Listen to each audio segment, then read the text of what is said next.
common childhood experiences or childhood lacks that your clients share in terms of their early development?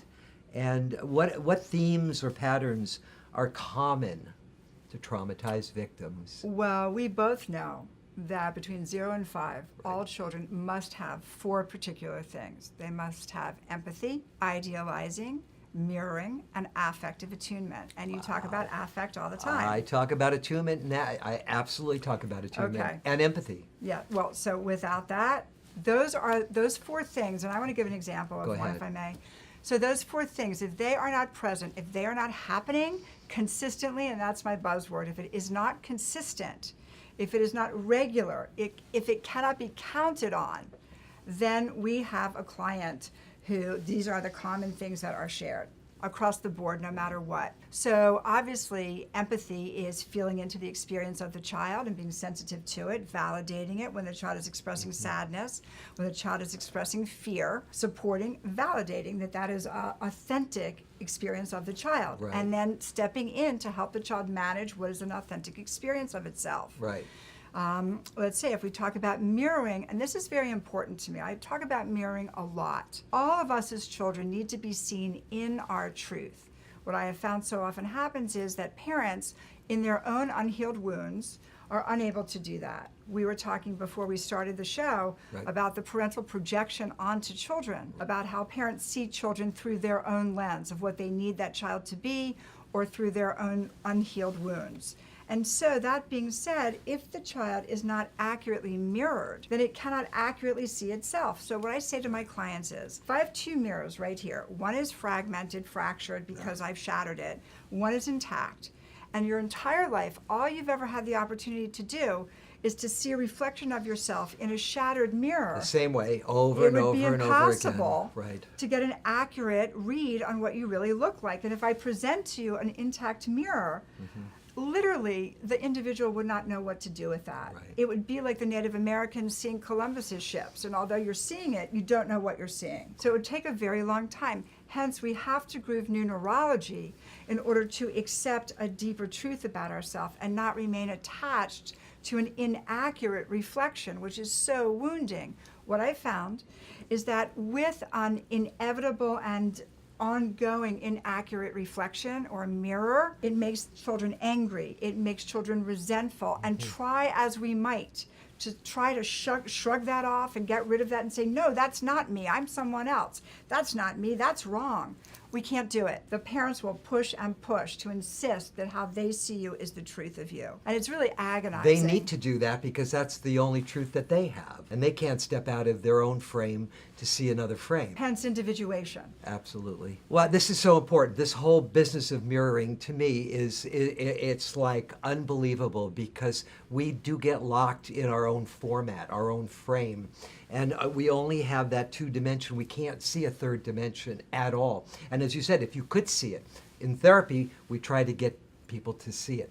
We get them to role play. We get them to kind of step out of their own head into another kind of visualization of how they could be. Also, I look to support, where's the evidence that supports that? You know, That I'm pulling supports what? The original? The original, the wounded The faulty. sense of self, the false or the constructed self. I have a couple things, if I may, just to Well, add what do you in. mean, if you may? This is This is what I'm here for? This Okay. is why we're here. If you may, of course Okay. you may. Thank you. All right. course. I'll take your may and raise you one. I'll take that. Okay. And I won't raise anything. So I had said 4 things: Yeah. affective attunement, Sure. mirroring, idealizing, and empathy. So we talked about empathy, and we talked just now about mirroring. Right. So idealizing is really letting the child know that they truly are the center of the universe, the most brilliant, the most wonderful, the most creative, the most delightful. And I have this thing that I always say: if a child is not delighted in, they cannot learn to delight in themselves. That's right. Huge tragedy and huge, huge trauma. So I have a story, which is we've all been on the playground either with our own children or walking our dog, and we've seen that kid that falls down from the jungle gym, scrapes its knee. It's really nothing. It's no big deal. But it's a 4-year-old and runs to mommy, mommy, mommy. And mommy says, oh, come here, baby. I'm going to kiss it. I'm going to make it better. Do you want a right. Superman Band-Aid? Yeah. This is empathy. This is mirroring. This is affective attunement. This Absolutely. is idealizing. It's right there. Wow. And 2, 3, 4 minutes of that with mommy, that child is good to go. It is resourced. It feels itself. And it is authentic to its own experience. Right. I fell. I got hurt. Mommy validates my hurt. She validates me, validates my adventure on the jungle gym. I'm good. I'm right. All is correct with me and the world. And I'm okay. Yes, because safe. mommy tells me I'm okay and I feel safe. Now I truly feel safe because I'm protected. Yes, resourcing and safety is everything. Connection, the good object, we'll talk about that. So at any rate, that being said, we've seen that same situation and we've seen that same child, different mom. Mommy, mommy. And the mommy says, oh, please, don't make such a big deal out of that. You're just a big baby. You're bothering me. You embarrass me. Go back out there and play. And in that moment, we have a traumatic event that sort of constellizes, there must be something wrong with me. I did not get my need met. I'm not right. Because mommy, and it's always the monolithic mommy, It's the giver always, of life, the giver of it's love. always the universal mommy, right? Mhm. So I have found that children in that mother wound, when they're getting an inaccurate Right. mirror and an inaccurate reflection, Right. when they're not affectively attuned to, that is a person who then becomes so sliced and diced that by the time they get into therapy, what we're dealing with is not a lack of a consolidated self, we're dealing with a fragmented self. Totally, and a shadow self as well, because we don't know what the true self is, and how important what you just said is, because a child will grow up feeling unsafe, and it's generational, isn't it? Because mommy wasn't taken care of, and mommy's mommy probably wasn't taken care of, because if they were, they would project that. They would be able to empathically project that onto their own child, that sense of, I will take care of you, I will protect you. You are safe with me, which means you are safe by yourself.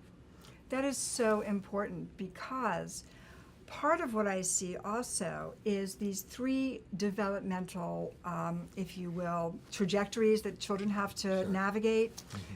So Freud always talked about id, ego, and superego. Sure.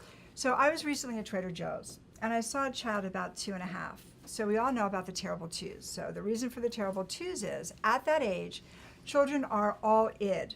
Primitive drive, I want what I want because I want it. So the child wants a lollipop, and the mom says, I'm sorry, lovely, you can't have a lollipop. We're going to have dinner soon. After dinner, you can have the lollipop. But for the 2-year-old, there's no after anything. There's only the now.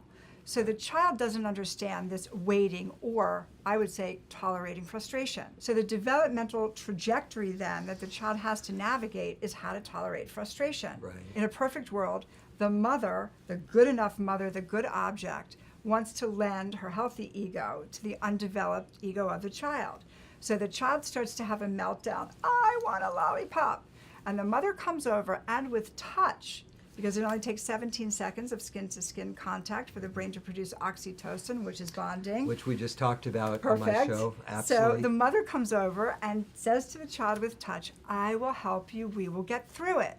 I will help you. Again, an affective attunement, Right. attuning to the emotional presentation of the child. The child might still melt down, but it will be supported, helped, and soothed. So the trajectory there is to navigate frustration. I was at Trader Joe's, and a 2-year-old was having a meltdown, and I saw a father, assuming a father, get down on his knees and start screaming at this child in the middle of Trader Joe's. Mm-hmm.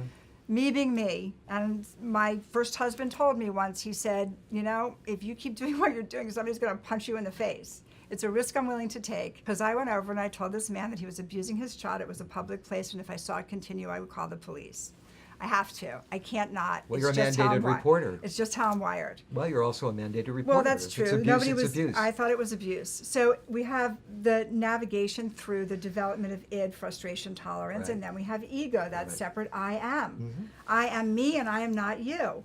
And so in that place where ego is supposed to develop, we're supposed to idealize our child, and that's about 3.5. And we are supposed to say, you are the king of the world. You are fantastic. You are the best. That is the I am and I matter. And then when we're about 4.5, we're looking at navigating through superego. How do I get along in the world? How do I play with my friends? Where a 2-year-old's going to bite a child who Right. grabs its Right, toy, right. a 4-year-old will not.